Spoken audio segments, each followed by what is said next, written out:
In this video, we will learn about the 6th chapter of class 7th, Structural Organization in Living Organism.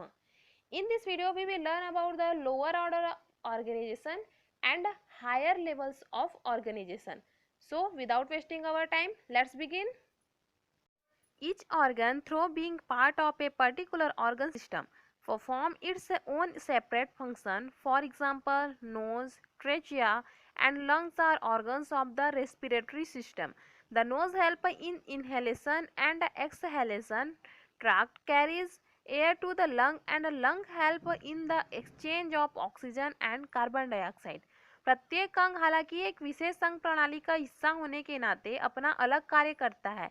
For example, नाक जो है श्वास नली और फेफड़े श्वसन प्रणाली के अंग है. नाक सांस लेने और सांस छोड़ने में हेल्प करता है. फेफड़े ऑक्सीजन पहुंचाता है और ऑक्सीजन और कार्बन डाइऑक्साइड के आदान प्रदान में मदद करता है. Different organs perform different functions, but all these organs collectively carry out the respiratory function. In this way, the group of all the organs associated with a particular system is called the organ system. विभिन्न अंग अलग अलग कार्य करते हैं, लेकिन ये सभी अंग सामूहिक रूप से श्वसन क्रिया करते हैं. इस तरह किसी विशेष प्रणाली से जुड़े सभी अंग के समूह को अंग प्रणाली कहा जाता है. You have already learned that body of every animal and plant is made up of very small cells. हम जानते हैं कि हर जानवर और पौधे का शरीर जो है बहुत छोटी कोशिकाओं से बना है. Cells can be seen using a microscope. When we learn how to use the microscope, we will be able to view small structures and learn about them. कोशिकाओं को माइक्रोस्कोप का उपयोग करके देखा जा सकता है. जब हम माइक्रोस्कोप का उपयोग करना सीख जाते हैं तो हम जो है छोटी संरचनाओं को देख पाएंगे और उनके बारे में जान पाएंगे. Tissue, a group of cells that are similar in structure and function is called a tissue. कोशिकाओं का एक समूह जो संरचना और कार्य में समान है वह ऊतक कहलाता है. सेल से टिश्यू बनता है, टिश्यू से ऑर्गन, ऑर्गन से systems and then body. Lower order of organisation. All plants and animals are made up of cells and tissues.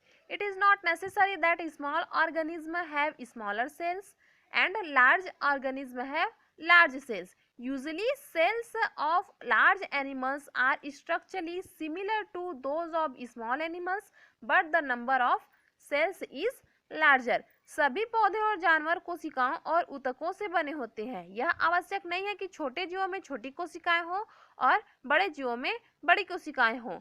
आमतौर पर बड़े जानवरों की कोशिकाएं छोटे जानवरों की तरह संरचनात्मक रूप से होती हैं, लेकिन कोशिकाओं की संख्या जो है बड़ी होती है.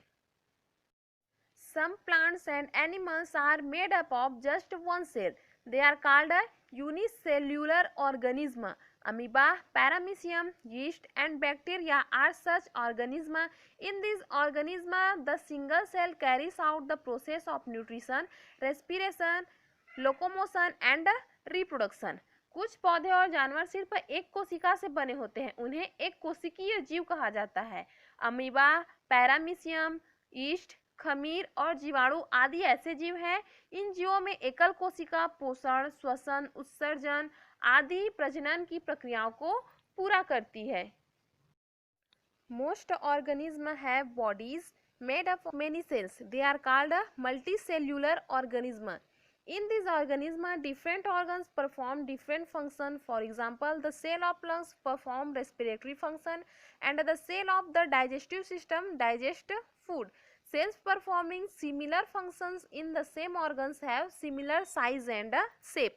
अधिकांश जीवों के शरीर कई कोशिकाओं से बने होते हैं. उन्हें बहुकोशिकीय जीव कहा जाता है. इन जीवों में विभिन्न अंग अलग अलग कार्य करते हैं. फॉर एग्जाम्पल, फेफड़ों की कोशिकाएं श्वसन क्रिया करती है, पाचन तंत्र की कोशिकाएं भोजन को पचाती है. एक ही जीव में समान कार्य करने वाली कोशिकाओं का आकार और आकृति जो है समान होता है. Different levels of the organization of the body. Cells, tissue, organ system, and body of the organism. In the organization of living world, these levels show the internal organization of the body. Hence, they are called the lower level of organization. ये स्तर शरीर के आंतरिक संगठन को दर्शाते हैं, इसीलिए उन्हें संगठन का निचला स्तर कहा जाता है. Higher level of organization.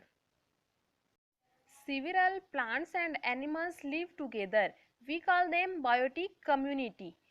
कई पौधे और जानवर एक साथ रहते हैं, उन्हें बायोटिक कम्युनिटी कहा जाता है. Many biotic communities live together even in a small pond of water. Similarly, different biotic communities live together in oceans, mountains, deserts, and forests. Together with the biotic factors of that environment, they constitute the ecosystem. A small pond of water can be a small ecosystem and an ocean a large ecosystem. There are many such ecosystems on the earth. All these ecosystems together constitute the biosphere. कई जैविक समुदाय पानी के छोटे तालाब में भी एक साथ रहते हैं. इसी तरह विभिन्न जैविक समुदाय समुद्रों, पहाड़ों, रेगिस्तानों और जंगलों में एक साथ रहते हैं. उस वातावरण के अजैविक कारकों के साथ मिलकर वे पारिस्थितिकी तंत्र का गठन करते हैं. पृथ्वी पर ऐसे कई पारिस्थितिक तंत्र हो सकते हैं. ये सभी पारिस्थितिक तंत्र मिलकर जैवमंडल का निर्माण करते हैं. The biosphere is constituted by all the biotic communities of the hydrosphere, lithosphere and atmosphere and includes the biotic and biotic factors included in these.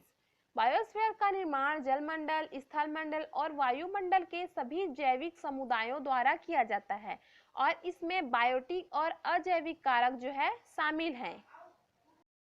So dear student, this topic is over. In our next video, we discuss about plant cell. Okay, stay happy, read a lot and take care. Bye bye.